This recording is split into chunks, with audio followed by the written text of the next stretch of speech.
வணக்கம். மாற்றத்திற்கான ஊடக பணியின் அடையாளமான மக்கள் மேடையில் மனவேதனையோடு இன்று நான் உங்கள் முன் நின்று கொண்டிருக்கிறேன்.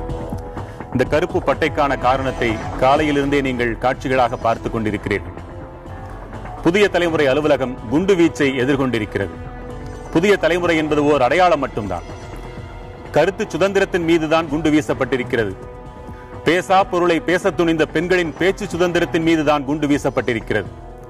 இந்து மதத்தின் ஆழ்ந்த தத்துவங்களின் மீதும் குண்டு வீசப்பட்டிருக்கிறது. ஜனநாயகத்தின் 4ஆம் தூணை சாய்த்துவிட முடியும் என்று அதிகாலை கனவுகளோடு கயவர் கூட்டம் குண்டுகளை வீசியிருக்கிறது. குண்டுகளால் அவர்களது சொந்த சகோதரர்கள் சிலரது சதைகளை வேண்டுமானால் சிதைக்க முடியும், சத்தியத்தை என்ன செய்ய முடியும்? ஆயினும் இப்படி அச்சுறுத்தல்களுக்கு மத்தியில் கடமையாற்றும் ஊடகத்தினருக்கு மக்களின் ஆதரவு எப்படி இருக்கிறது என்பதை அவர்களும் புரிந்து கொள்ள வேண்டும் என்பதற்காகவே இன்றைய நிகழ்ச்சி. இந்த நிலையிலும் கூட பங்கேற்பாளர்களில் அனைத்து தரப்பினருக்கும் உரிய வாய்ப்பளிக்கும் நெஞ்சு உரம் புதிய தலைமுறைக்கு உண்டு. பேசலாம், எதையும் பேசலாம். குண்டுகளை கையுள்ளவர்கள் யாரும் வீசலாம். ஆனால் கருத்தை அறிவுள்ளவர்கள் மட்டும்தான் பேச முடியும். இன்றைய நிகழ்ச்சியில் பங்கேற்போர் சைவ சமயத்தை தன் உயிர் மூச்சாக கருதி வாழ்ந்து வரும் தமிழாகம் அறிஞர் மூப்பே சத்தியவேல் முருகனார், இந்திய கம்யூனிஸ்ட் கட்சியின் மூத்த தலைவர் திரு சி மகேந்திரன், காவல் கண்காணிப்பாளராக கடமையாற்றி ஓய்வு பெற்ற திரு வி சித்தண்ணன் மற்றும் மதுரை அரங்கிலிருந்து ராதா பிரியா, கவிதா குமார் என 2 நேயர்கள், கோவை அரங்கிலிருந்து செந்தில்குமார் மற்றும் மேகநாதன் என்று 2 நேயர்கள், நெல்லை அரங்கிலிருந்து ரமேஷ் பாபு மற்றும் வினோத் என்று 2 நேயர்கள், மொத்தம் 6 நேயர்கள் தங்கள் கருத்துக்களை பகிர காத்திருக்கின்றனர். பங்கேற்பாளர்கள் அனைவருக்கும் வணக்கம். திரு மகேந்திரன், மக்களுக்காக உழைக்கக்கூடிய ஊடகங்கள், தங்கள் அரசியல் லாபங்களை விடுத்து மக்களுக்காக உழைக்கக்கூடிய ஊடகங்கள் இந்தியாவிலேயே மிகச் சில மட்டும்தான். அதில் ஒன்று புதிய தலைமுறை என்று நெஞ்சை நிமிர்த்தி நாங்கள் எப்பொழுதும் சொல்லிக் கொள்ள முடியும். இப்படிப்பட்ட ஊடகத்திற்கு இப்படியான ஒரு மிரட்டல்கள் வருவதை நீங்கள் எப்படி பார்க்கிறீர்கள்? மக்கள் எப்படி பார்க்க வேண்டும்? இது ஒரு அடிப்படையில் ஒரு கோழைத்தனமானது. தன்னுடைய அறிவை அல்லது சிந்தனையை அல்லது நேருக்கு நேர் கருத்தை சந்திக்க முடியாத கோழைகளால் இரவு நேரத்தில் வீசி எறியப்பட்ட ஒரு குண்டு என்பது அது ஒரு அவமானகரமானது மட்டுமல்ல, ஜனநாயகத்திற்கு விடுத்திருக்கக்கூடிய மிகப்பெரிய ஒரு சவாலாக நாங்கள் கருதுகின்றோம். முகத்தில் சிறிய துணிகள் கூட இல்லாமல் வெகு சுதந்திரமாக வாகனங்களிலே வந்து வீசியது வீரம் இல்லையா? அங்கே போய் மதுரையில் சரணடைவது வீரம் இல்லையா? கோழைத்தனம் தானே அதுவும்? அது அப்படிப்பட்ட ஒரு கருத்து அவர்களுக்கு இருக்குமானால் ஒரு பொதுக்கூட்டம் போடலாம், கருத்துக்களை தைரியமாக சொல்லலாம், மக்களிடம் எடுத்துரைக்கலாம், அதற்கான போராட்டங்களை நடத்தலாம். அந்த துணிவு கொஞ்சம் கூட இல்லாமல் அரசாங்கத்தினுடைய உதவியோடு அவர்கள் முகத்தில் துணி இல்லாமல் வந்திருக்கிறார்கள் என்பதையும், நான் தான் இதை செய்தேன் என்று நீதிமன்றத்தில் சொல்வது என்பதும் அதற்கு பின்புலத்திலே ஒரு மிகப்பெரிய ஒரு அரசியல் இருக்கிறது. அந்த அரசியலைத்தான் நான் கோழைத்தனமான அரசியல் என்று சொல்லுகின்றேன். அந்த அரசியலை செய்கின்றவர்கள் இப்படிப்பட்ட நபர்களை வைத்துக் கொண்டு தங்களுடைய வீரத்தை காட்டுவதற்கு பதிலாக நேருக்கு நேர் நின்று கருத்து களத்திலே, மக்கள் களத்திலே இதை மோதி பார்க்கக்கூடிய தைரியம் அவர்களுக்கு இருக்க வேண்டும். கோழைகள் என்று சொல்வது பயன்படுத்தப்பட்ட நபர்களை அல்ல, அதன் பின்புறம் இருக்கக்கூடிய கோழைத்தனமான, அருவருக்கு தகுந்த, அவமானகரமான அரசியலை நான் குறிப்பிடுகிறேன். திரு சத்தியவேல் முருகனார், உங்கள் கருத்து என்ன? இந்து மதம் இதைத்தான் கற்றுத்தருகிறதா? இந்த அறிவின்மையான ஒரு எதிர்ப்பு இதற்கும் மதத்திற்கும் எந்த விதமான சம்பந்தமும் இல்லை. இது சில தனி மனித வக்கரங்கள் எல்லாம் கூட்டு சேர்ந்து செய்த ஒரு செயலாகத்தான் நான் கருதுகிறேன். என்றால் அவர்களை இந்து மத விரோதிகள் என்று தாராளமாக அழைக்கலாமா? முதலிலே இந்து மத விரோதிகள் என்று சொல்வதற்கு முன்னாலே இந்து மதம் என்றால் என்ன என்பதை முதலில் நாம் தெரிந்து கொள்ள வேண்டும். அப்படி ஒரு மதம் இருந்ததாக 200 ஆண்டுகளுக்கு முன்னாலே இல்லை. நல்ல காலம் வெள்ளைக்காரன் நம்மளை பார்த்து இந்து என்று சொன்னானோ நாம் பிழைத்தோம் என்று மகா பெரியோர் என்று போற்றப்படுகிற காஞ்சி மகா பெரியோர் அவர்களே தெய்வத்தின் குரல் என்கின்ற அந்த பகுதியிலே சொல்லியிருக்கிறார் என்கின்ற ஒரு பகுதி இருக்கிறது. ஆகவே நன்றாக தெரியும், அதற்கு முன்னாலே அப்படி ஒரு மதமே இல்லை. நான் இப்பொழுது நீங்கள் என்னை பற்றி அறிமுகம் செய்த போது கூட சைவத்தை சார்ந்தவர் என்று சொன்னீர்கள், அதற்காக பெருமைப்படுகிறேன். ஆகவே இந்த இந்து என்கின்ற ஒன்று இல்லை என்பது ஒரு புறம் போக, என்னை எந்த இடத்திலே யார் கண்டு கேட்டாலும் நான் ஒரு இந்து என்று என்னுடைய இந்த புள்ளி ஒரு சென்சஸ் கேட்க வரும்போது கூட நான் ஒப்புக்கொள்வதில்லை. அப்போ நான் சைவத்தை சேர்ந்தவன் என்று சொல்லுகிறேன். அவர்கள் பார்க்கிறார்கள், அப்படியெல்லாம் ஒரு மதமே இல்லையா, நாங்கள் என்ன பண்ணிட்டோம், அதர்ஸ்ன்னு போட்டுக்கிட்டோமா, போட்டுக்கிட்டோம், எனக்கு ஒன்றும் பிரச்சனை இல்லை என்று சொன்னேன். ஆகவே நான் ஒரு நாளும் அதை ஒப்புக்கொண்டவன் இல்லை. ஆகவே இந்து மத விரோதிகள், இந்து மதத்துக்கு ஆதரவாளர்கள் என்ற பேச்சே எழவில்லை என்னுடைய கருத்தை பொறுத்தவரையில். அது மட்டுமல்லாமல் எந்த மதமும் இப்போ அப்படி ஒரு மதம் இருப்பதாக சிலர் வைத்துக்கொண்டு இருந்தாலும் கூட எந்த ஒரு மதமும் அந்த இன்னொருவனை எரித்து விடு, இன்னொருத்தவனை கொலை செய்து விடு, இன்னொருத்தவன் மேலே வன்முறை பாய்ச்சு அதன் மூலமாக தான் உன்னுடைய கருத்தை பரப்பலாம் என்று சொன்னதாக சரித்திரமே இல்லை. ஆகவே இது அந்த வகையில் பார்க்க போனால் இவர்கள் சொல்லிக் கொள்கிற அந்த இந்து மதத்துக்கு இவர்கள் விரோதிகளாக இருக்கிறார்கள் என்பதுதான் உண்மை. திரு சித்தனன், உங்க கருத்து? இந்திய அரசமைப்பு சட்டம் ஆர்டிகிள் 19 பிரகாரம் அனைத்து பொதுமக்களுக்குமே right to freedom of expression இருக்கு, பேச்சு சுதந்திரம் இருக்கு, எழுச்சி சுதந்திரம் இருக்கு. கண்டிப்பாக அடுத்தவங்களுடைய ரைட்ல அது பாதிக்கப்படும்படியாக ஒரு அவதூறாக, அவமதிப்பாக அல்லது நாட்டுக்கு பாதுகாப்புக்கு பங்கம் விளைவிக்கக்கூடியதாக ஒன்றாக இருந்தால் மட்டுமே அதுல ஒரு ரெஸ்ட்ரிக்ஷன் பண்ண முடியும். இப்ப ஏற்கனவே நீங்க சொன்ன மாதிரி இந்தியாவை பொறுத்த மட்டில் மிகப்பெரிய ஒரு ஜனநாயக நாட்டில் இந்த சுதந்திரம் ஒன்று இருக்க போய் தான் ஜனநாயகம் ரொம்ப தலை துவங்குது. இப்போ இந்த 4வது தூண் என்று சொல்லப்படுகிறது இந்த ஊடகமும் செய்தித்துறையும்.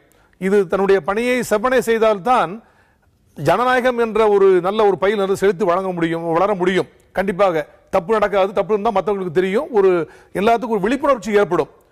இந்த மாதிரி சூழ்நிலையில இதை பேசுங்க, இதை பேசக்கூடாது, நாங்க பேச தடுப்போம் அப்படின்னு சொல்லி மாரல் போலீசிங் பண்றதுக்கு யாருக்குமே அதிகாரம் கிடையாது. எது பண்ணாலும் சட்டத்துக்கு உட்பட்டு தான் இருக்க வேண்டும். இப்போ ஒரு பெண்கள் சர்வதேச பெண்கள் தினத்தை முன்னிட்டு பெண்களுக்கான ஒரு உரிமையை பற்றி நீங்க டிஸ்கஸ் பண்றதுக்காக வேண்டி முடிவு பண்ணிருக்கீங்க. இப்போ பெண்களுக்கு இந்து மதத்தில் பல்வேறு உரிமைகள் கொடுக்கப்பட்டிருந்தது. 1937க்கு முன்னாடி பெண்கள் தங்கள் பெயரில் எந்த சொத்தையுமே வைத்துக் கொள்ள முடியாது. பெண்கள் ஒரு பொருளாகத்தான் பார்க்கப்பட்டார்கள், ப்ராப்பர்ட்டியாகத்தான் பார்க்கப்பட்டார்கள்.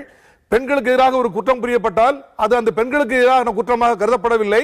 அந்த கல்யாணமாக அப்பாவுக்கு தகப்பனாருக்கு எதிராக புரியப்பட்ட ஒரு குற்றம் அல்லது திருமணமாக இருந்தால் கணவனுக்கு எதிராக புரியப்பட்ட ஒரு குற்றம் என்று சொல்லி அவர்களுக்கு இழப்பீடு கொடுத்தாலே போதும் என்ற தான் இருந்தது. 1937க்கு முன்னாடி பெண்கள் எந்த சொத்தையும் தன் பேரில் வைத்துக் கொள்ளவே முடியாது. 37 இருந்து 56 வரைக்கும் பாத்தீங்கன்னா ஒரு லிமிடெட் ரைட்ஸ் மட்டும் தான் இருந்தது. ப்ராப்பர்ட்டி ரைட்ஸ், ப்ராப்பர்ட்டி வச்சுக்கலாம், உயிரோடு வரைக்கும் அனுபவிக்கலாம். அதுக்கப்புறம் அந்த ப்ராப்பர்ட்டி ஒண்ணுமே செய்ய முடியாது, பெண்களுக்கு போக கூடாது, அதுக்கப்புறம் ஆண்களுக்கு தான் போக வேண்டும் என்ற சூழ்நிலை இருந்தது. 1956க்கு அப்புறம் இந்து மதத்துல பெண்களுக்கு இப்படி பல்வேறு விதமான அடக்குமுறைகள் இருக்கிறது, ஆணாதிக்கம் மேலோங்கி இருக்கிறது, அப்படிலாம் இருக்கக்கூடாதுன்னு சொல்லி அதை சீர்திருத்தி 1956க்கு அப்புறம் தான் பெண்களுக்கு முழு சொத்துரிமை வழங்கப்பட்டது. அதுல எந்த விதமான வேறு மாற்று கருத்து இருக்கவே முடியாது. அதே மாதிரி வரதட்சணையை முழுவதும் தடை செய்தும் 1956ல தான். இப்ப இந்து திருமண சட்டத்தை பொறுத்த மட்டில் சில செக்ஷன் 7 பிரகாரம், இந்த திருமண சட்டம் 1955 பிரகாரம் செக்ஷன் 7 பிரகாரம் திருமணம் செய்து கொள்ள வேண்டும் என்றால் சில சடங்குகள் செய்ய வேண்டும் இருக்கிறது. அந்த சடங்குகளில் சப்தபாடி சாக்ரெட் ஃபயர் என்று 7 அடிகள் எடுத்து வைப்பது, அக்கினிக்கு முன்னால 7 அடி வைப்பதா இருக்கிறது தவிர அங்க மங்கள் சூத்ரா தாலி என்ற ஒரு வார்த்தையே வரவே இல்லை. 1967லேயே தமிழ்நாடு அரசாங்கம் இந்து திருமண சட்டம் 1955ல செக்ஷன் 7 கேபிட்டல் ஏ என்று ஒரு புதிய புரியை உண்டாக்கி சீர்திருத்த திருமணத்தை இங்கு அங்கீகாரம் செய்து விட்டார்கள், சட்டப்பூர்வமாக ஆக்கிவிட்டார்கள். சீர்திருத்த திருமணத்தில் திருமணம் செய்து கொள்ள போகின்ற அந்த ஆணும் பெண்ணும் இன்றிலிருந்து நீதான் எனக்கு மனைவி, இன்றிலிருந்து நீதான் எனக்கு கணவர் என்று டிக்ளேர் பண்ணார். 3 சாட்சிகள் டிக்ளேர் பண்ணி ஒரு மோதிரம் மாத்திக்கிட்டா போதும் அல்லது மாலை மாத்திக்கிட்டாலே போதும், அது சட்டப்படியாக செல்லுபடியாகக்கூடிய ஒரு திருமணமாகும் என்று சொல்லிவிட்டார்கள். ஆக திருமண சட்டத்திலும் சரி, சீர்திருத்த திருமணத்திலும் சரி, ஒரு தாலி கண்டிப்பாக ஒரு பெண் கண்டிப்பா கட்டித்தான் ஆகணும் அப்படின்னு சொல்லவே இல்லை. அப்படிப்பட்ட ஒரு சுற்றில பெண்களை நம்ம அடிமையாக தான் வைத்திருக்க போறோமா? தாலி வேணுமா வேண்டாமா டிசைட் பண்ணக்கூடியது பெண்களாக இருக்கக்கூடிய சூழ்நிலையில் அந்த டாபிக் டிஸ்கஸ் பண்ண சொல்லும் போது யாராவது பாதிக்கப்பட்டிருந்தால், புண்பட்டிருந்தா, மனசு புண்பட்டிருந்தா சட்டப்பூர்வமான வழிகளில் தான் அதை அவர்கள் சந்திக்க வேண்டும். ஏற்கனவே நண்பர் சொன்ன மாதிரி ஒரு பெர்மிஷன் வாங்கி உண்ணாவது இருக்கலாம், ஊர்வலம் போகலாம், அல்லது ஒரு கோஷங்களுக்கு எழுப்பலாம், அல்லது நீதிமன்றத்திலே நிவாரணம் தரலாம். அதை விட்டு இந்த மாதிரி போய் ஒரு மேட்டல் துணியில் போனோம்னா ஒரு ஜனநாயக நாட்டில் நம்ம முன்னேறி கொண்டு வருகிறோமா அல்லது மறுபடியும் ஒரு ஜங்கிள் ராஜுக்கு போறோமா அப்படிங்கிற சந்தேகம் பொதுமக்களுக்கு வந்துவிடும். இது மிக தவறான ஒரு செயல், கண்டிக்கத்தக்கது. தொடர்ந்து பேசலாம். மதுரை ராதாபிரியா, உங்க வாதம் என்ன? வணக்கம். இந்த சம்பவம் முதலில் மாநில இறையாண்மைக்கு எதிராகவும் மத நல்லிணக்கத்திற்கு அச்சுறுத்தலாகவும் அமைந்திருக்கிறது. இந்த வன்முறை செயல்கள் ஊடகங்களின் செயல்பாடுகளையோ தர்மத்தையோ கட்டுப்படுத்திவிட முடியாது. பெண்களுக்கு பாதுகாப்பில்லை, ஊடகங்களுக்கும் பாதுகாப்பில்லாத இந்த நாட்டை எப்படி ஜனநாயக நாடு என்று கூறிவிட முடியும்? மதச்சார்பற்ற நாடாக இருக்கும் இந்த இந்தியாவை இது போன்ற இழிவான செயல்களால் மத வெறி பிடித்த நாடாக மாற்றிவிட போகிறார்கள் என்ற ஐயம் ஏற்படுகிறது. மேலும் குண்டு வீசியவர் மதுரை நீதிமன்றத்தில் போய் சரணடைந்தது பெரிய செயலாக தோன்றவில்லை. ஏதோ நானும் ஜெயிலுக்கு போறேங்கிற காமெடியான விஷயமாக தான் தோன்றுகிறது. மக்களுக்காக பெண்களுக்காக ஊடகங்கள் எவ்வளவோ குரல் கொடுக்குது. ஊடகம் குறித்து உங்கள் பார்வை என்ன? ஊடகம் உங்களுக்கு எவ்வளவு துணை செய்கிறது? அதன் தேவை என்னன்னு நீங்க நினைக்கிறீங்க? நிச்சயமா பெண்களுக்கு எதிராக கட்டவிழ்க்கப்பட்ட நிறைய வன்முறைகளை ஊடகங்கள் பொதுமக்களுக்கு நேரடியாக வெளிப்படையாக எடுத்துரைத்திருக்கிறது. இது உண்மையிலேயே பெண்களுக்கு மிகப்பெரிய விஷயம். ஊடகங்கள் செய்யப்பட்டிருக்கிற கடமை இது. ஊடகங்களின் கடமையாகத்தான் நான் பார்க்கிறேன். இந்த மாதிரி ஊடகங்களுக்கு பெண்களின் ஒரு பெண்ணாக நான் உறுதுணையாக இருப்போம். நன்றி, ரொம்ப மகிழ்ச்சி. திரு சித்தண்ணன், நீங்க மாரல் போலீசிங் சொன்னீங்க. இங்க நடக்க வேண்டிய ஒழுக்கமான போலீசிங்கே நடக்கல. அது ஒரு மிகப்பெரிய காரணம். காவல்துறையினருக்கு கருத்து சுதந்திரம் என்றால் என்னவென்றே தெரிவதில்லை. அவர்கள் கருத்து சுதந்திரம் 2ஆம் பட்சம் தான். அதனுடைய வெளிப்பாடாகத்தான் நாங்கள் அன்றைக்கு ஒரு காவல் அதிகாரி சொன்ன, நீங்க என்ன வேணாலும் தலைப்படுத்திப்பீங்க, நாங்க பாதுகாப்பு தர முடியுமா என்ற வார்த்தையோ என்று என்ன தோன்றுகிறது. காவல்துறையினருக்கு கருத்து சுதந்திரம் குறித்த கல்வி போதிக்கப்படுகிறதா இல்லையா? யாராவது ஒரு போலீஸ் அதிகாரி காவல் அலுவலர் தவறாக புரிந்து கொண்டு சொல்லியிருக்கலாம். அடிப்படை ட்ரைனிங்லேயே, அடிப்படை பயிற்சியிலேயே, ஒரு வருட பயிற்சியிலேயே காவல் அலுவலர்களுக்கு அரசமைப்பு சட்டத்தை பற்றி மிக தெளிவாக எடுத்துரைக்கப்படுகிறது, பயிற்சி அளிக்கப்படுகிறது. ஒரு போலீஸ் ஸ்டேஷனுக்கு ஒரு பாதிக்கப்பட்ட நபர் வர்றாரு அப்படின்னா அவங்களுக்கு உரிமைகள்லாம் என்ன, அவங்களுக்கு என்ன கடமைகள் இருக்கு, நமக்கு என்ன பவர் இருக்கு, நம்ம எப்படிலாம் பண்ணணும் அப்படிங்கிறது இருக்குது. தேவையில்லாம இந்த வார்த்தையை விட்டுக்கூட கண்டிப்பா கூடாது. அப்ப அவருக்கு அரசமைப்பு சட்டத்தில் உள்ள உரிமைகள் என்னன்னு அவருக்கு தெரியலன்னு அர்த்தம். அது கண்டிப்பாக மற்ற எல்லாத்தையும் விட காவல்துறையினர் தான் ஒரு ஊடகத்துக்கோ அல்ல மற்றவங்களுக்கோ உள்ள உரிமைகளை பற்றி மிக நன்றாக தெரிந்திருக்க வேண்டும். இதுல யாராவது ஒரு கீழமை நிலையில் உள்ள ஒரு அலுவலர் சொல்றதை வச்சுட்டு காவல்துறைக்கே பொதுவாக இதுல ஒரு பெரிய அவேர்னஸ் இல்லை, சென்சிட்டிவிட்டி இல்லை அப்படின்னு பொதுமைப்படுத்தி கூற முடியாது. கண்டிப்பாக காவல்துறையினர் இந்த 4ஆம் தூணாகிய ஊடகம் மற்றும் செய்தித்துறையுடைய உரிமைகளை பற்றி, கடமைகளை பற்றி நன்றாக அறிந்து வைத்திருக்கிறார்கள். ஆனால் புதன்கிழமை மட்டும் சற்றே தவறிவிட்டார்கள் என்று எடுத்துக்கொள்வதா? பிரதான வாயிலில் இருந்து வெடிகுண்டுகளை வீசிவிட்டு சென்றிருக்கிறார்கள். உரிய பாதுகாப்பு முன்னெச்சரிக்கை நடவடிக்கை என்ற எண்ணம் காவல்துறையினருக்கு இருந்திருந்தால் அந்த இருசக்கர வாகனங்களில் வந்தவர்கள் அந்த பகுதிக்குள் வந்திருக்கவே முடியாது என்பதுதான் உண்மையாக இருக்கிறது. தொடர்ந்து பேசலாம். கோவை மேகநாதன், உங்க வாதம். ஐயா வணக்கம்.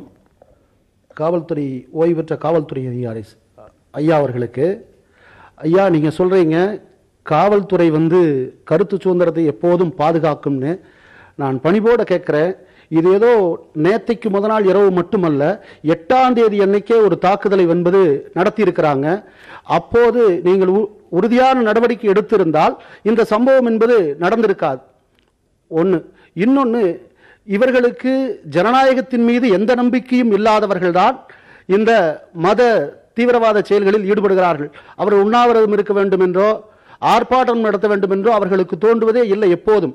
ஏனென்றால் தங்கள் அமைப்பையும் தங்களையும் முன்னிலைப்படுத்திக் கொள்வதற்கு, விளம்பரப்படுத்திக் கொள்வதற்காக எப்போதும் தங்களை முன்னிலைப்படுத்திக் கொண்டே இருப்பார்கள். அதனுடைய வெளிப்பாடுதான் ஒரு 6 மாதத்திற்கு முன்னால் கோவையில் அவர்களே அவர்களின் வீடுகளின் மீது பெட்ரோல் குண்டை வீசிக்கொண்டதும், அவர்களே கடத்தி கொண்டதாக விளம்பரம் செய்து விளம்பரம் தேடிக்கொண்டதும் தான் நாம் தமிழகத்தில் பார்க்க முடிந்தது. அதன் மீதெல்லாம் உறுதியான நடவடிக்கை காவல்துறையும் எடுக்கவில்லை, தமிழக அரசும் எடுக்கவில்லை. அது மட்டுமல்ல, 2 மாதத்திற்கு முன்னால் திருச்செங்கோட்டில் எழுத்தாளர் பெருமாள் முருகன் மீது அரசாங்க அதிகாரிகளே உட்கார்ந்து எழுதி வாங்குகிறார்கள் என்று சொன்னால் எங்கே இருக்கிறது தமிழகத்தில் கருத்து சுதந்திரம்? காவல்துறை என்ன செய்து கொண்டிருக்கிறது என்பதுதான் எங்கள் கேள்வி. இதையொட்டி உங்களுடைய வாதம் என்ன? பெருமாள் முருகனை தொடர்ந்து இப்போது புலியூரில் முருகேசன் மீதும் அதே போல ஒரு தாக்குதல் என்பது நடந்திருக்கிறது. இது போன்ற விஷயங்களுக்கெல்லாம் இது ஜனநாயகத்திற்கு எழுத்துரிமைக்கு விடப்பட்டிருக்கக்கூடிய ஒரு மிகப்பெரிய சவால். அரசாங்கத்தினுடைய பங்களிப்பு இதுல ரொம்ப முக்கியம். காவல்துறை அரசாங்கம் அரசாங்கத்தினுடைய பொறுப்பு தான் ரொம்ப கூடுதலான பொறுப்பு. அரசாங்கம் தான் காவல்துறையை இயக்குகிறது, ஊடகத்தில் ஏற்படக்கூடிய பிரச்சனைகள் எல்லாம் பார்க்குது. அப்ப அரசும் அரசாங்கமுமே ஒரு அரசியலுக்கு, அந்த அரசியல் என்பது மிக மோசடியான அரசியல். இப்ப என்னை கேட்டால் மிக நன்றாக என்னால் தெளிவாக சொல்ல முடியும்.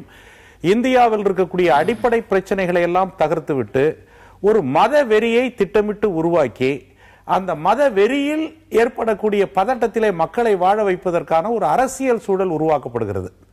இந்த அரசியல் பின்னணியில் தான் இவையெல்லாம் நடக்கிறது. நான் மிக வெளிப்படையாகவும் தெளிவாகவும் வன்மையாக இதை கண்டித்திருக்கிறதே. அரசாங்கம் கண்டிக்கலாம். அது அரசாங்கத்தினுடைய கண்டிப்பு என்பது ஒரு இரட்டை வேடம் தான். அது ஒரு புறம் மான்களோடும் ஓடிக்கொண்டிருக்கிறார்கள், இன்னொரு புறம் புலி கூட்டத்திலும் இருக்கிறார்கள் என்பதுதான் உண்மை. அது மறுக்க முடியாத ஒரு உண்மை. ஆனால் என்ன இதுல ரொம்ப ரொம்ப அடிப்படையில் நம்ம பார்க்க வேண்டிய விஷயம் என்ன அப்படின்னு கேட்டாக்க, இப்படி நீங்க கேக்குறீங்க, முகத்துல ஒரு துணி கூட அணியல, காவல்துறையை சார்ந்தவர்கள் நிற்கிறார்கள், அவன் பாட்டுக்கு ஒரு 2 பேர் பைக்ல வர்றான், வெடிகுண்டை வீசுறான், வெடிகுண்டை வீசினவன் இங்க, ஆனால் மதுரையில போய் சரண்டர் ஆகிறான். இது என்ன வேடிக்கை இது? அப்ப இதனுடைய பின்னணி என்ன? பின்னணி மட்டுமல்ல, இதற்கான தைரியம் என்ன? இன்றைய சூழல் எவ்வாறான தைரியத்தை இவர்களுக்கு கொடுத்திருக்கிறது? கடந்த காலத்தில் கூட பெரிய போராட்டங்களை எல்லாம் பகத்சிங் போன்றவர்கள் நடத்தினார்கள் என்று சொன்னால் மனித உரிமைக்காக அது நடத்தப்பட்டது. ஆனால் இங்க என்னன்னா ஒரு வன்முறை, அந்த வன்முறை என்பது ஒரு மதம் சார்ந்த வன்முறையாக நடத்தப்படுகிறது. ஆனா இது பின்னுக்கு எல்லாம் நீங்க தோண்டி பார்த்தீங்கன்னாக்க உண்மையான மனித போராட்டங்களை, வாழ்வதற்கான போராட்டம், வாழ்வுரிமைக்கான போராட்டம், உணவுக்கான போராட்டம், அதே போல வேலையின்மையை எதிர்த்து நடக்கக்கூடிய போராட்டம், நிலங்களை அபகரிக்கக்கூடிய போராட்டம், இவை எல்லாவற்றையும் திசை திருப்புவதற்கு, ஒரு பரபரப்பாக்குவதற்கு நீங்க பாத்தீங்கன்னாக்க இப்ப இவ்வளவு பெரிய இந்தியாவில் இருக்கக்கூடிய ஊடகங்கள் பாராளுமன்றம் வரைக்கும் இது பேச வேண்டிய விஷயமே வேற. வேலை ஏன் இல்ல? ஐடில படிக்கிற மாணவர்கள், ஐடில வேலை செய்யக்கூடிய மாணவனுக்கு எந்த இளைஞனுக்கு எந்த நேரத்திலும் அவனுடைய வேலை பறிக்கப்படலாம் என்கின்ற மிகப்பெரிய கத்தி கழுத்துக்கு மேல சுத்திக்கிட்டு இருக்கு. அதை ஊடகம் விவாதிக்க முடியல, அதை நாடாளுமன்றம் விவாதிக்க முடியல. எவனோ 2 பேரும் ஒரு டிஃபன் பாக்ஸ்ல ஏதோ ஒரு வெடிகுண்டை தூக்கி வீசிட்டு போயிட்டாங்கிறது இது திசை திருப்பப்படுகிறது. இந்த திசை திருப்பப்படுவதற்கான ஒரு சூழல் இன்றைய கார்ப்பரேட் உலகமயத்தால் திட்டமிட்டு உருவாக்கப்படுகிறது. மத விரோத சக்திகள், அது எந்த மதத்தை சார்ந்தவர்களாக இருந்தாலும் சரி, மிகப்பெரிய குழப்பத்தையும் மோதலையும் உருவாக்கி மக்களுடைய உடைமைகளையும் உரிமைகளையும் பறிப்பதற்குரிய சதி இதனுடைய பின்புலத்தில் இருக்கிறது என்பதுதான் என்னுடைய ஆழமான பதிவு. தொடர்ந்து தோண்டலாம். திரு மகேந்திரன், எவ்வளவோ பேச வேண்டிய விஷயங்கள் எல்லாம் திசை திருப்புவதற்காக இது போன்ற செயல்கள் நடக்கிறதுன்னு சொன்னீங்க. இதன் அடிப்படை மதவாதம் என்றால் மதவாதத்தை விட பேசப்பட வேண்டிய பொருள் இந்தியாவில் இன்றைக்கு வேற என்ன இருக்க முடியும்? ஒன்று. இரண்டாவது, அஞ்சுவது அஞ்சாமை பேதமை என்றான் வள்ளுவன். இதற்கு அஞ்சவில்லை என்றால் நாளை இன்னும் அதிகமாக அச்சுறுத்தத்தானே முயல்வார்கள். இது அடிப்படையில் இந்தியாவில் மத பிரச்சனை என்பது ஒரு பிரச்சனையே இல்லை. ஏன்னா இந்திய மக்கள் 1000 ஆண்டுகளாக இந்த மண்ணில் வாழ்ந்து ஒற்றுமையோடு இருந்து எல்லாம் இருக்கிறாங்க. அது ஐயா ரொம்ப தெளிவா சொன்னாங்க. அதாவது அன்பு என்பதை தவிர மதத்துக்கு வேற எதுவும் அடிப்படை கிடையாது. குண்டு கிடையாது, கத்தி கிடையாது, ஒன்றும் கிடையாது. மனிதனை மனிதன் நேசிக்க வேண்டும் என்பதற்காக ஒவ்வொரு பகுதியிலும் ஒரு விதத்திலே அந்த மதங்கள் இருக்கிறது, தத்துவங்கள் தோன்றுகிறது. இதை தவிர மதங்கள்லையும் தத்துவங்களையும் வேற எதுவும் கிடையாது. ஆனால் இது இந்தியாவினுடைய மைய பிரச்சனை இது அல்ல. இது ஆக்கப்படுகிறது, இது உருவாக்கப்படுகிறது. அதுதான் திட்டமிட்ட ஒரு சதி. ஆனால் இந்தியாவினுடைய அடிப்படை பிரச்சனை தான் என்ன இன்னைக்கு அப்படின்னு பாத்தீங்கன்னாக்க, இந்தியாவில் இந்திய வளங்களில் பெரும்பகுதி வளங்கள் விரல் விட்டு எண்ணக்கூடிய நபர்கள் பெற்று கடந்த 10 ஆண்டுகள்ல உலகத்தின் கூடுதல் பணக்காரர்கள், இந்திய பணக்காரர்கள் உலக பணக்காரர்களாக மாறி இருக்கிறார்கள். உலகத்திலேயே ஏழைகள் அதிகம் வாழும் நாடாக இந்தியா மாறி இருக்கிறது.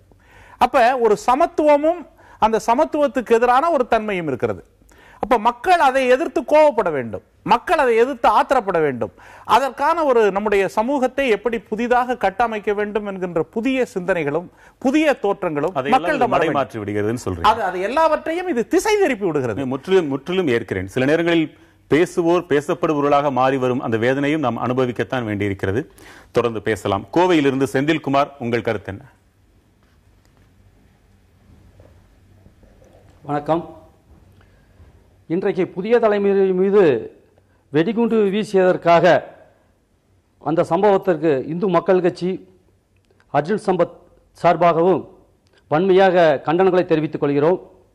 நன்றி. இந்த கருத்து சுதந்திர இந்த டிபேட்டில் என்னுடைய கருத்து சுதந்திரத்திற்கு ஒரு 3 நிமிடம் ஒதுக்கி தருமாறு கேட்டுக்கொள்கிறேன். முதல்ல கம்யூனிஸ்ட் கட்சியினுடைய தலைவர் ராமகிருஷ்ணன் அவர்கள் கடந்த காலையிலிருந்து கொடுக்கிற அத்தனை டிவி பேட்டிகளையும் இதில் இந்து மக்கள் கட்சி ஈடுபட்டிருக்கிறதா சொல்லி ஒரு பொய்யான குற்றச்சாட்டை கூறிட்டு இருக்கார். கடந்த 7ஆம் தேதி அன்னைக்கு பெண்களுக்கு தாலி அவசியமா என்ற அந்த விவாதத்தை நடப்பதாக, மகளிர் தினத்தன்றைக்கு நடப்பதாக கேள்விப்பட்டு எங்களது அமைப்பினுடைய பொதுச் செயலாளர் ரவிக்குமார் அவர்கள் புதிய தலைமுறை தொலைக்காட்சி நிறுவனத்திற்கு நேரில் சென்று ஒரு வேண்டுகோள் வைத்தோம். அந்த வேண்டுகோளை பரிசீலித்து புதிய தலைமுறையானது தொலைக்காட்சியானது அந்த நிகழ்ச்சியை ரத்து செய்தது.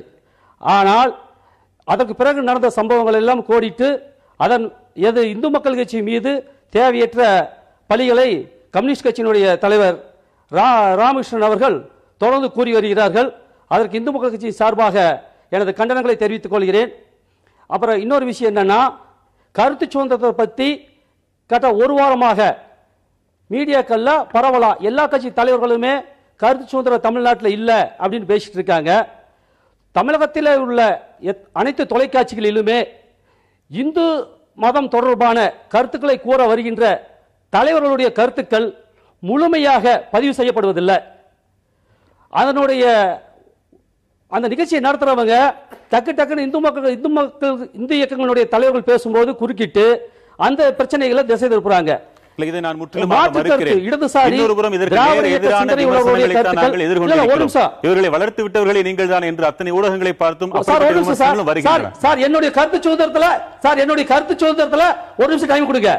இல்ல 3 நிமிஷமே கொடுத்திருக்கோம். இருக்கு இன்னும் இருக்கு. ஒரு நிமிஷம் டைம் கொடுங்க. நான் சொல்லி முடிச்சிடுறேன்.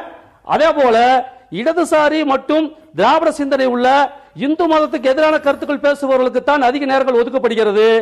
மற்றபடி இந்து இயக்கத்தை சார்ந்தவர்களுக்கு நேரம் ஒதுக்கப்படுவதில்லை.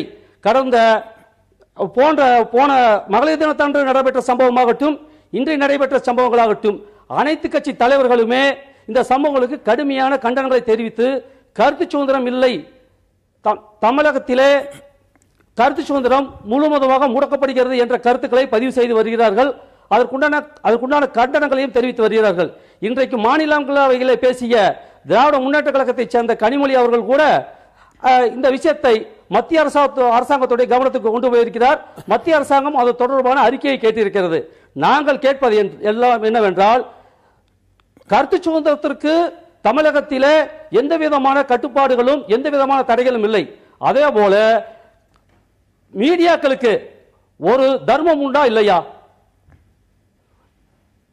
என்ன தலைப்பு வைக்கலாம், என்ன தலைப்பு வைக்க கூடாது? இப்போ காவல்துறை அதிகாரி சொன்னாரு, அவங்க ஸ்டுடியோல உட்கார்ந்து இருக்கிறவரு, நாட்டில் எத்தனையோ பிரச்சனை இருக்கு. லட்சக்கணக்கான இளைஞர்கள் வேலை இல்லாம இருக்கிறான், கோடிக்கணக்கான மக்கள் ஒருவேளை சோறு இல்லாம இருக்கிறான், எத்தனை பேர் குடிக்கிறதுக்கு தண்ணி இல்லாம இருக்கிறான். அந்த பிரச்சனை எல்லாம் விட்டு போட்டு நீங்க தொடர்ந்து ஒரு சில மீடியாக்கள் இந்து தர்மத்தின் மீது தொடர்ந்து தேவையற்ற குற்றச்சாட்டுகளை வைத்து எங்களை ஒரு பெரிய டேமேஜ் பண்ணிட்டு இருக்கிறீங்க.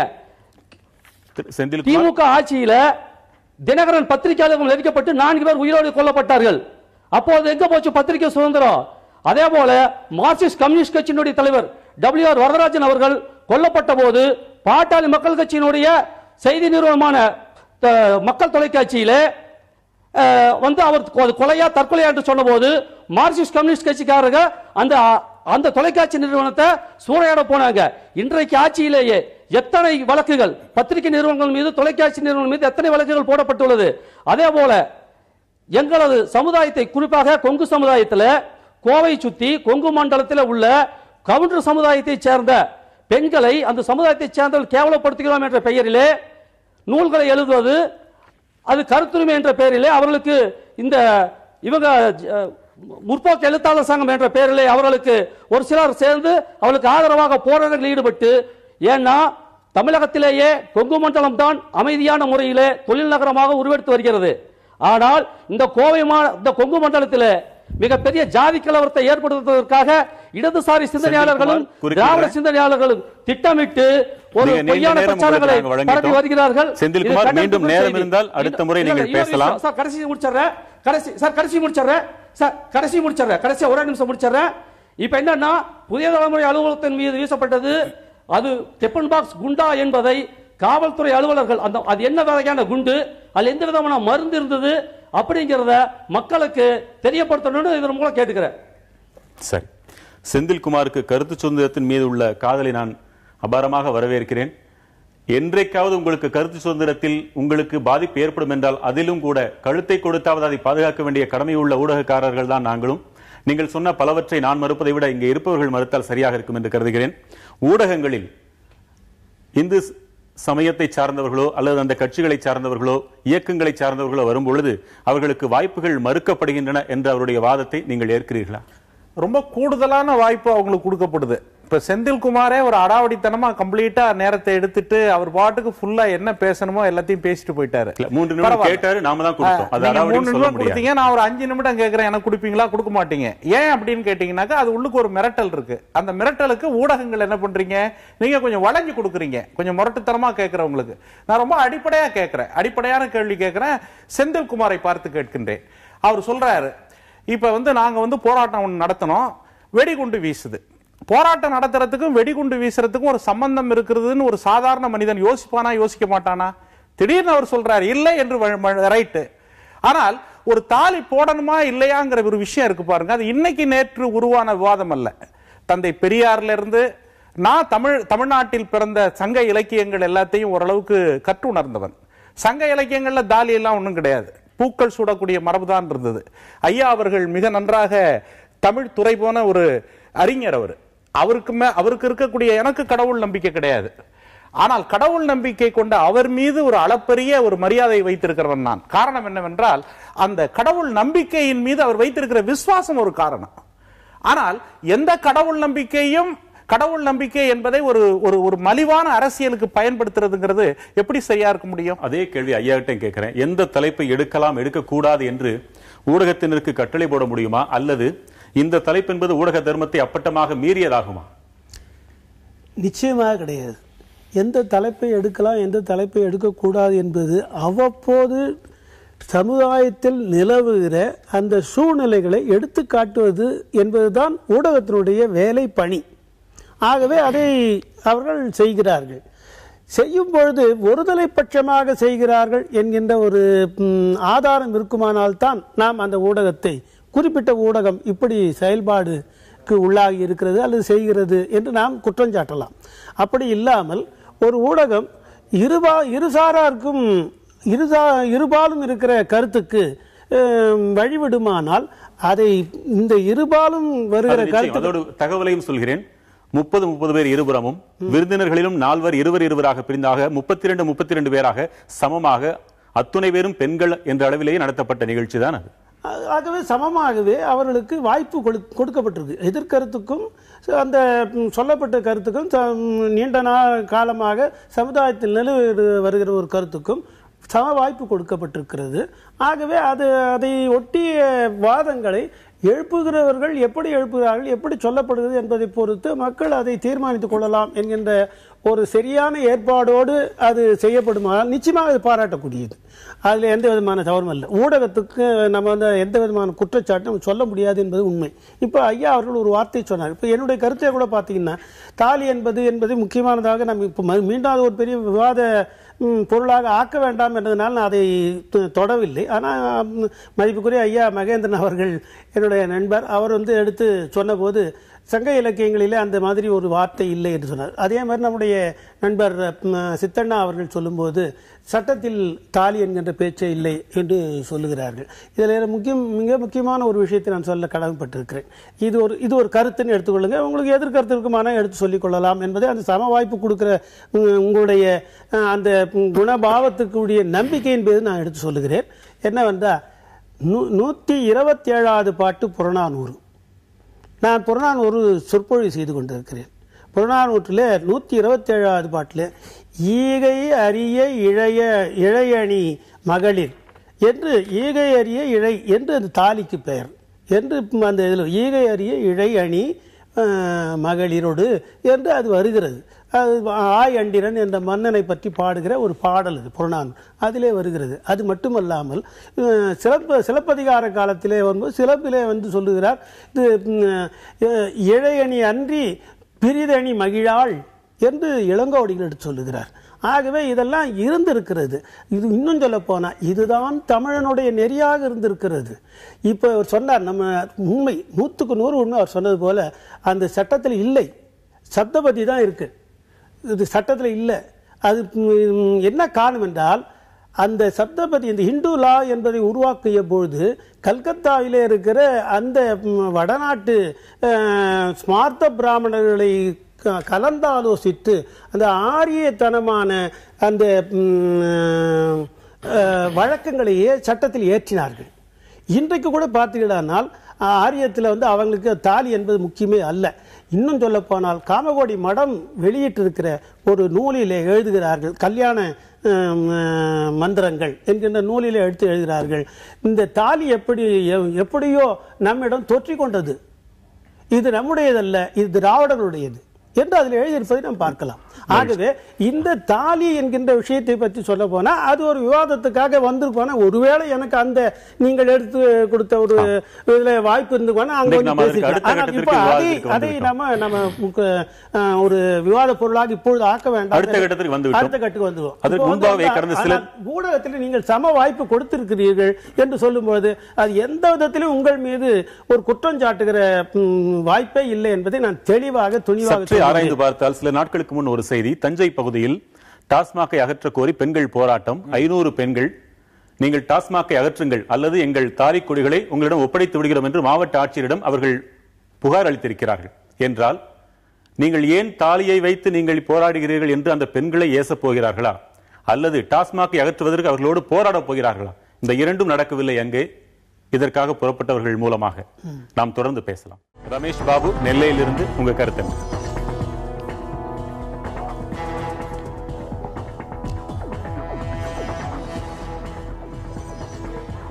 அதாவது ஊடகத்தின் மீதான தாக்குதல் என்பது மிக ஒரு அநாகரிகமான ஒரு செயலாகும். ஏனென்றால் முதலாவதாக மத ரீதியான ஒரு சிந்தனைக்காக நாங்கள் ஊடகத்தின் மீது தாக்குதல் நடத்தினோம் என்று கூறுவதில் அவர்களுடைய சுய விளம்பரமும் அவர்களுடைய சுய முன்னேற்றத்தை முன்னிலைப்படுத்துவதும் தான் இருக்கிறதே தவிர அதில் வேறொன்றும் இருப்பதாக தெரியவில்லை. மத அபிமானம் என்று எடுத்துக்கொண்டால் ஒரு விஷயத்தை நாம் புரிந்து கொள்ள வேண்டும்.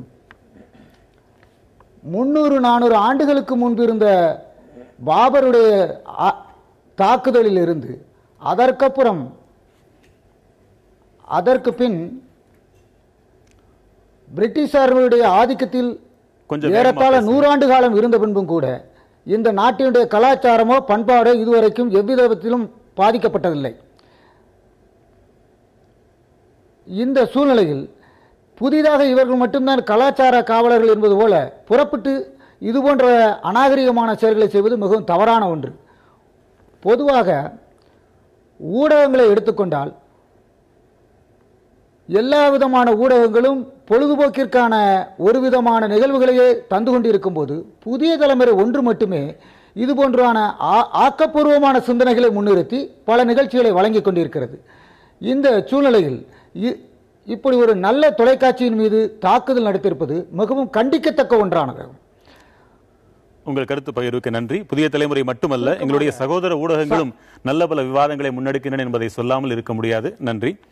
மதுரையிலிருந்து கவிதா குமார், உங்கள் வாதம் என்ன?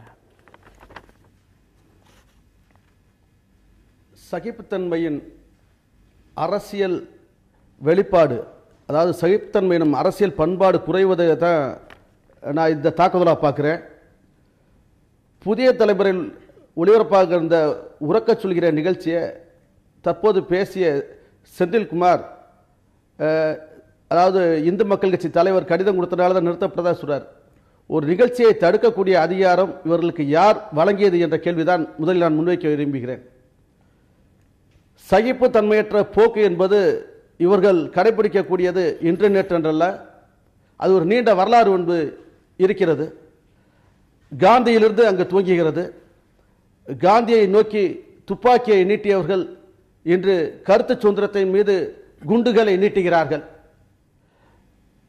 மகாராஷ்டிரா மாநிலத்தைச் சேர்ந்த நரேந்திர தபோல்கர் மூட நம்பிக்கைக்கு எதிராக இருந்த காரணத்தினால் இதே பிற்போக்குவாதிகளால் சுட்டுக் கொல்லப்பட்டார். அதே கொள்கையை வலியுறுத்திய சமீபத்தில் சுட்டுக் கொல்லப்பட்ட ஒரு முக்கியமான தலைவர் கோவிந்த் பன்சாரே.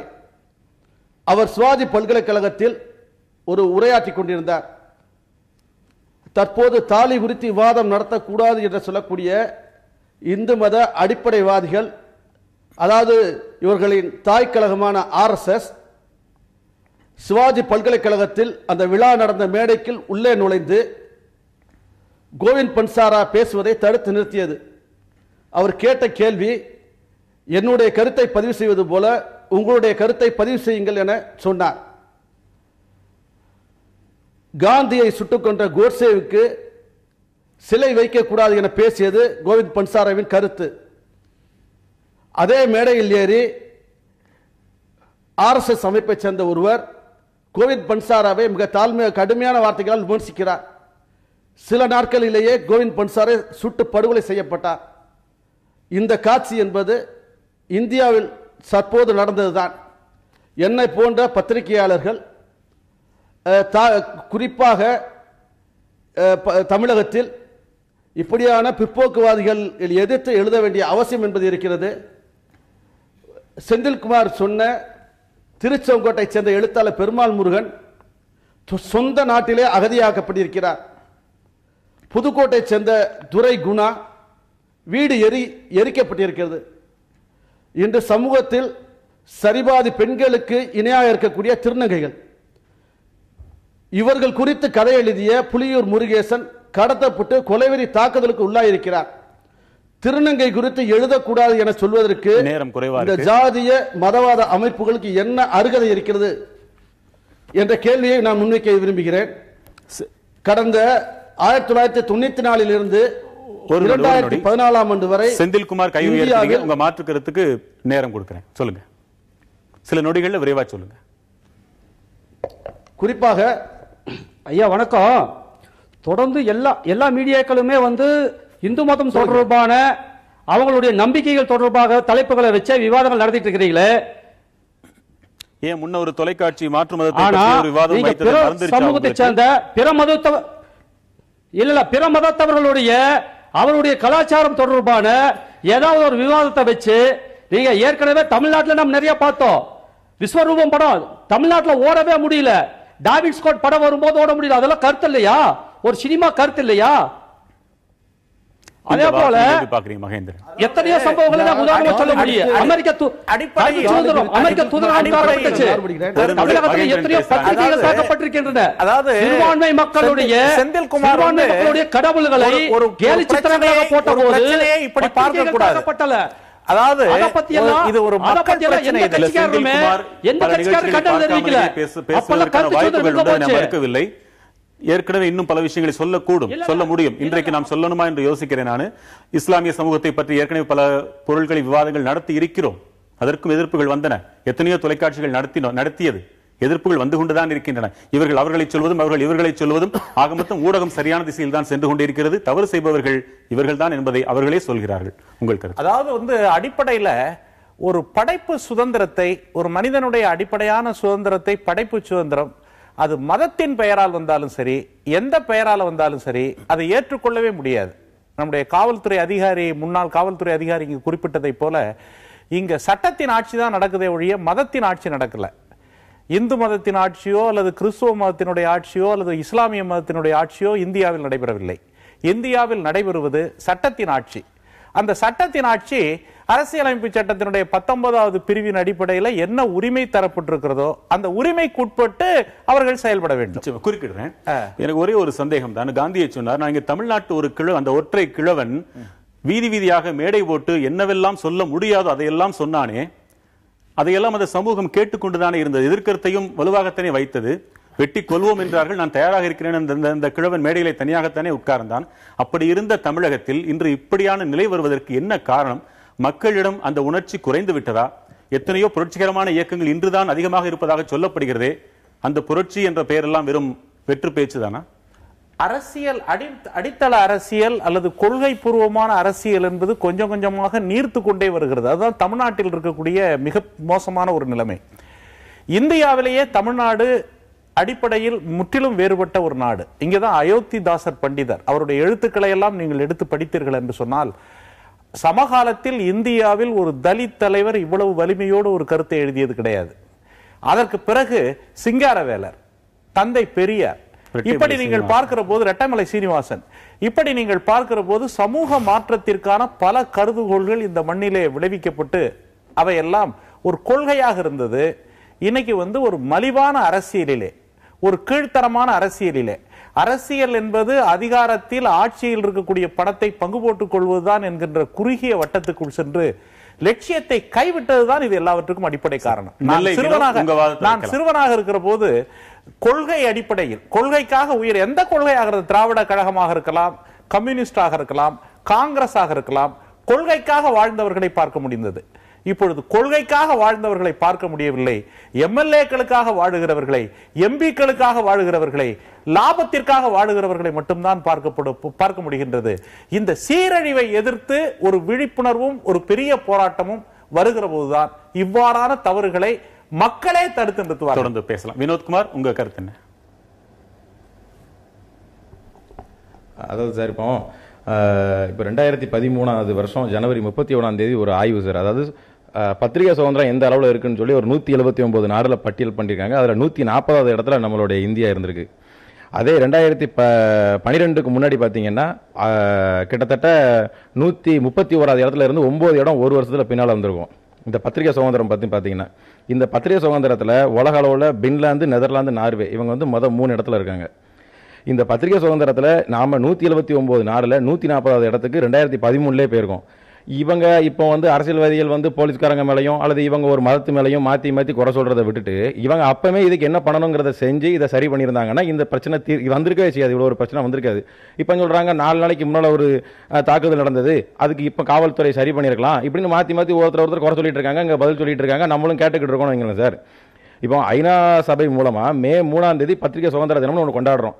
இனிமே அதை கொண்டாடணுமா வேண்டாமாங்கிற ஒரு நிலை நம்ம யோசிக்க வேண்டிய ஒரு நிலை இன்னைக்கு இருந்துகிட்டு இருக்கு.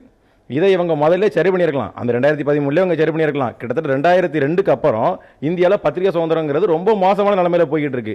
இப்போ இவங்க காவல்துறை உட்காந்துட்டு அவங்கள சொல்லவும், அவங்க இவங்கள சொல்லவும் தாலிங்கிறது தேவை. இப்போ இது இல்ல, பத்திரிகை சுதந்திரம் எந்த அளவில் பறிக்கப்பட்டிருக்கு, இதுக்கு பதில் சொல்லுங்க. தாலி இருக்கு இல்ல, இப்போ இது வேணாம், இப்போ உங்க பேச்சு. சரிங்க, பேசலாம். திரு சித்தன், நீங்க சொல்லுங்க. இல்ல இது இந்த நிகழ்ச்சி இப்ப நண்பர் சொன்னாரு, ஒருத்தர் குறை சொல்றாங்க அப்படின்னு சொல்லிட்டு இருந்தாங்க. காவல்துறை தன் கடமை எப்படும் கரெக்டா தான் செய்யறாங்க. ஒரு வருமுன் காப்பதற்கு முதல்ல பிரிவென்டிவ் ஆக்ஷன் எடுத்துட்டு தான் இருக்கிறாங்க. இப்போ 2 நாளைக்கு முன்னாடி ஒரு சின்ன சம்பவம் நடந்துருச்சு. அதுக்கப்புறம் காவல்துறை கொஞ்சம் இன்னும் விடுபணிச்சோட இருந்திருக்கலாம். அதுக்கு கண்டிப்பாக இங்க பாதுகாப்பு போடப்பட்டிருக்கிறது, அது ஒன்றும் சந்தேகமே கிடையாது. அந்த ராத்திரி நேரத்துல, இரவு நேரத்துல ஏதாவது ஒரு நிமிஷம் 2 நிமிஷம் எப்ப அவங்க அயர்ந்திருந்தாங்க, இல்ல பக்கத்துல ஏதாவது ஒரு நேச்சுரல் கால்ஸ் இருக்கோ போயிருக்கும் போது நேரத்துல அந்த சந்தர்ப்பத்தை பயன்படுத்தி இந்த மாதிரி ஒரு தவறு நடந்து விட்டது. கண்டிப்பாக கடமை தவறினாலும் கண்டிப்பாக அந்த காவல்துறை நண்பர்கள் மீது கடுமையான நடவடிக்கை எடுக்கப்படும். ஒழுங்கா இருந்தாங்கன்னா இந்த சம்பவத்தை திருப்பி அவங்க அவாய்ட் பண்ணிருக்க முடியும். அதுக்காக வேண்டி காவல்துறை இன்டெலிஜென்ஸ் சரியான கலெக்ட் பண்ணல, பிரிவென்டிவ் ஆக்ஷன் சரியா எடுக்கல அப்படின்னு சொல்லி ஒட்டுமொத்த காவல்துறையை பழி சுமத்துறதோ அல்லது உள்நோக்க சொல்றதோ மிகவும் தவறானது. ஏன் நேரத்துக்கு இன்னைக்கு காலையில் நடந்தது, இந்த இப்போ ஈவினிங் 6 மணிக்குள்ள ஒரு 10 மணி 12 மணி நேரத்தில் சம்பந்தப்பட்ட 6 எதிரிகளை உடனே கைது செஞ்சாங்களே, காவல்துறை பண்ணதான் செய்யறாங்க. அதனால காவல்துறை செயலுக்கு அரசியல் உள்நோக்கம் இருக்கிறது அல்லது கருசுந்தருக்கு எதிர்த்தாக்குறாங்க அப்படி சொல்றது தவறான ஒரு காரியம். உளவுத்துறை என்ன செய்தது, ஏன் முன்னெச்சரிக்கை நடவடிக்கை இல்லை, நடந்த பிறகு கண்கட்ட பிறகு ஏன் அந்த சூரிய நமஸ்காரம் என்பதுதான் கேள்வி. இல்ல உளவுத்துறை எப்பவுமே ஸ்டேட் இன்டெலிஜென்ஸ் உள்ள எஸ்பிசிஐடியும் சரி, சிட்டி போலீஸ்க்கு உள்ள இன்டெலிஜென்ஸ் செக்ஷனும் சரி, அவங்க கடமையை சரியா செய்து வராங்க. ஏன் மிகப்பெரிய அமெரிக்கா நாட்டிலையும் மிகப்பெரிய மொசாத் சொல்லக்கூடிய இன்டெலிஜென்ஸ் கேஜிபி அவங்களே இன்டெலிஜென்ஸ்ல ஃபெயிலியர் ஆகலையா? நம்ம நாட்டில் இப்ப இருக்கக்கூடிய கட்டமைப்பு வசதிகள், நம்ம ஜனத்தொகையில நம்ம என்ன ஃபண்ட் ஒதுக்கி இருக்கோமோ அந்த இன்டெலிஜென்ஸ்லயே நம்ம பண்ணு பார்த்தோம்னா இன்னைக்கு வேர்ல்ட்ல நம்பர் 2 சொல்றாம என்னமோ அது ஒன்றும் குறைவாக இல்ல. கண்டிப்பா காவல்துறை தன் கடமையை சரியாக செய்கிறது. இந்த விஷயத்துல போய் இதுல அரசியல் உள்நோக்கம் இருக்கிறது, காவல்துறை ஆனதான் வேலை செய்யல அல்லது சரியா நடவடிக்கை எடுக்கல, அவங்க ஃபெயில் இந்த டியூட்டிஸ் அப்படிங்கிறது பொதுப்படுத்தி சொல்ல முடியாது. கண்டிப்பா காவல்துறை நல்ல இடத்துல நடவடிக்கை எடுத்திருக்காங்க, உடனடியாக நடவடிக்கை எடுத்திருக்காங்க. அவாய்ட் பண்றதுக்கு இந்த பந்தோபஸ்துல கொஞ்சம் அலர்ட்டா இருந்திருக்கலாம், அது ஒரு சிறிய தவறுதான். கண்டிப்பாக தவறிய காவலர் இருந்தாலும் காவல்துறை இவ்வளவு துரிதமாக செயல்பட்டதற்கு நீங்க நன்றி சொல்லணும் போல, அது நான் வாழ்த்துக்கள் தெரிவித்துக் கொள்கிறேன். அது மற்றும் ஒரு விவாதத்திற்குரியது. இதே நேரத்தில் நீங்க சொன்னதுனால அதை நான் நீட்டிக்க விரும்பல. எந்த குண்டுகள் எடுத்தும் எங்களை ஊடகவியலாளர்களை இந்த அலுவலகத்தின் சுவர்கள் மட்டுமே காப்பாற்றும் என்று நாங்கள் எப்பொழுதும் நம்பிக்கொண்டே இருக்க முடியாது. மக்களின் மனங்கள் தான் எங்களுக்கு எப்போதும் பாதுகாவல் என்ற நம்பிக்கையோடு உறுதியாக இருந்த, ஒத்துழைப்பு தந்த, எங்களுக்கு ஆறுதலை தெரிவித்த அத்தனை அரசியல் அமைப்புகளுக்கும் நேயர்களுக்கும் நெஞ்சார்ந்த நன்றியை தெரிவித்து விடைபெறுகிறோம். வணக்கம். மற்றும் ஒரு முக்கிய தலைப்பில் மீண்டும் மக்கள் மேடையில் சந்திக்கலாம். வணக்கம்.